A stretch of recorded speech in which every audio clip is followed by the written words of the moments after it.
Story 5. Then things went a little better with the blacksmith. The baby did not cry so much as before. Then the rich lady who owned the goat was so touched by John's noble action that she ordered a complete set of shoes. Then a lot of tourists came from everywhere and paid 2 pence each to go down the steps and peep through the iron grating at the rusty dragon in the dungeon. And the blacksmith's wife provided tea at 9 pence a cup, and altogether things grew brighter week by week. Their son began to grow up.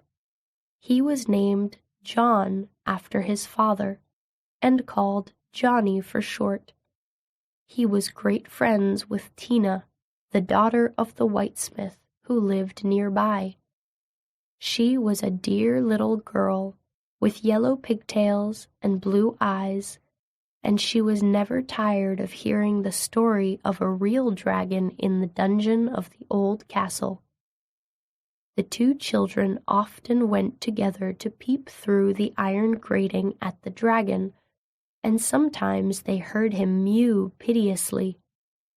One day, the mayor and corporation hunted the hare in the forest.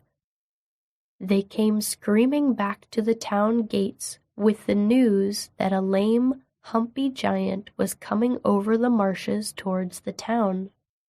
"We are lost! I will give 1,000 pounds to anyone who could keep that giant out of the town," said the mayor. "I know what he eats by his teeth." No one knew what to do, but Johnny and Tina, they were already 10 years old, looked at each other and ran off fast as they could. They ran through the forge and down the dungeon steps and knocked at the iron door. "Who's there?" said the dragon. "It's only us," said the children. And the dragon was so lonely that he said, "Come in, dears."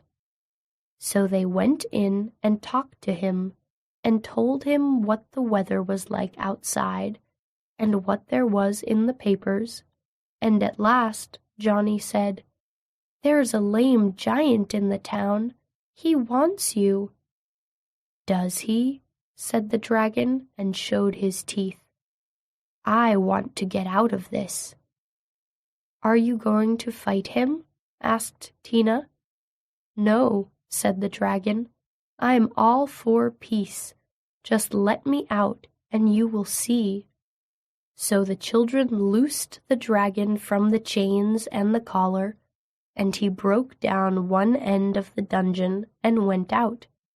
He only paused at the forge door to get the blacksmith to rivet his wing. He met the lame giant at the gate of the town, and the giant banged on the dragon with his club, and the dragon was all fire and smoke. It was a fearful sight, and people watched it from a distance.